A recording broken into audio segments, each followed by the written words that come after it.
Area of steel.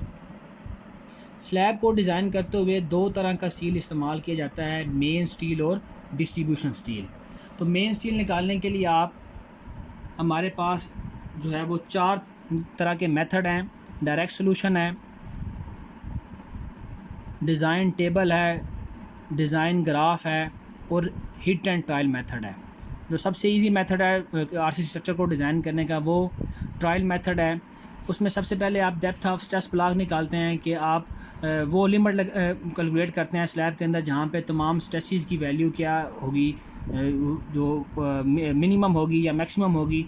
तो उसके लिए क्या है कि a depth of stress block को आप ए से डिनोट करते हैं D5 to D/6। Depth of stress block की वैल्यू आप D/5 से लेकर D/6 तक आप इसको यूज़ करते हैं। D से मुराद क्या है, इफ़ेक्टिव डेप्थ है। इसके बाद आप एरिया ऑफ स्टील मेन निकालेंगे। इसका फार्मूला क्या होगा, MU/0.9 FY into D minus A/2। MU से मुराद है फैक्टर बेंडिंग मूवमेंट, जो हमने स्पोर्ट कंडीशन के लिहाज से कैलकुलेट की है।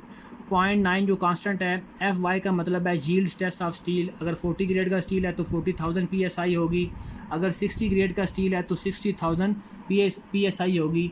D से मुराद है इफेक्टिव डेप्थ और A से मुराद क्या होगा, डेप्थ ऑफ स्ट्रेस ब्लॉक, जो हमने ट्रायल बेसिस पे कैलकुलेट की है। ये हिट एंड ट्रायल मेथड है। इसमें आप क्या करते हैं कि हम A और AS की वैल्यू को बार बार कैलकुलेट करते हैं। तो दोबारा हम डेप्थ ऑफ स्ट्रेस बार निकालेंगे। उसका फार्मूला होगा AS main into FY/0.85 FC prime into B। इसके बाद आप दोबारा एरिया ऑफ स्टील की वैल्यू को कैलकुलेट करेंगे। एरिया ऑफ मेन स्टील का फार्मूला क्या होगा, MU/0.9 FY into D minus A/2। Slab के अंदर आपने क्या करना है कि A और AS की वैल्यू को एटलीस्ट जो है वो 3 दफ़ा हमने इसको रिपीट करना है। स्लैब के अंदर दो तरह का स्टील आता है, मेन स्टील और डिस्ट्रीब्यूशन स्टील। मेन स्टील क्या होता है कि जो शार्टर स्पैन के पैरेलल आता है, और डिस्ट्रीब्यूशन स्टील क्या होता है, वो लॉन्गर स्पैन के पैरेलल आता है। जो मेन स्टील है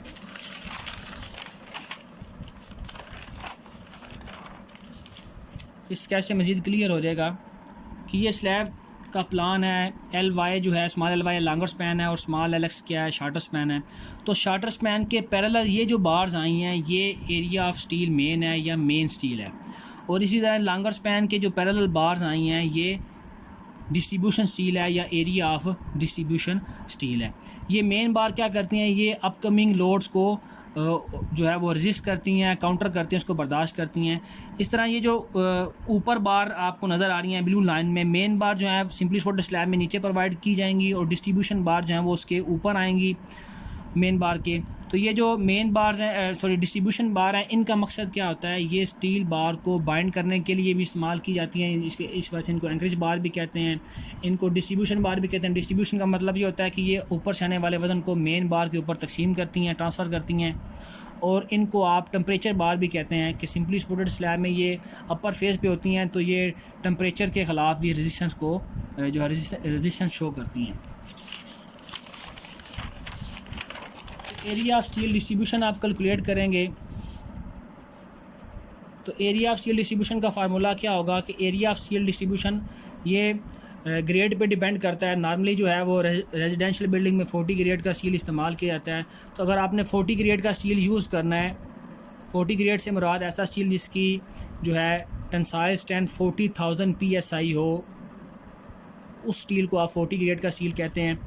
तो अगर आपने 40 ग्रेड का स्टील इस्तेमाल करना है तो उसमें एरिया ऑफ डिस्ट्रीब्यूशन होगा 0.2% of B into D। B से मुराद है ब्रेथ ऑफ बीम, जो आप 1 फीट या 1 मीटर लेते हैं, और D से मुराद है इफ़ेक्टिव डेप्थ ऑफ बीम।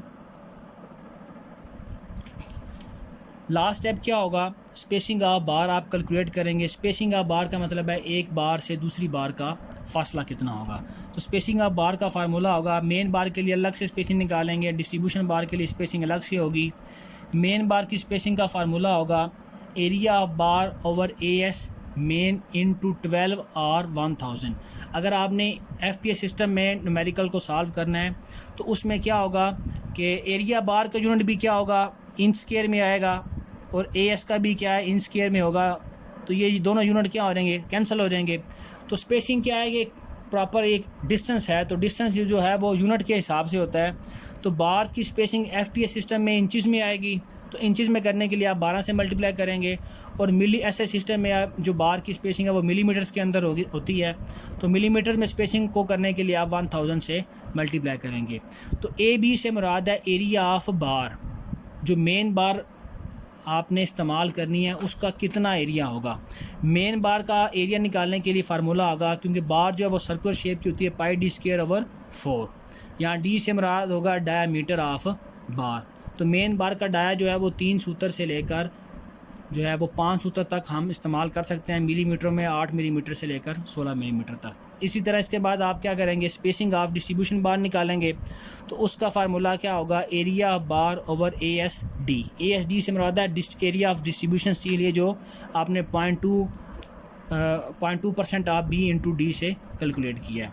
तो जो स्पेसिंग ऑफ डिस्ट्रीब्यूशन बार है इसको भी आप किसी सिस्टम में लेके आएंगे, या तो वो इंचज़ में होगी या मिलीमीटर्स में होगी। तो इंचज़ में करने के लिए मल्टीप्लाई बाय 12 करेंगे, और मिलीमीटर में करने के लिए आप उसको मल्टीप्लाई बाय 1000 करेंगे।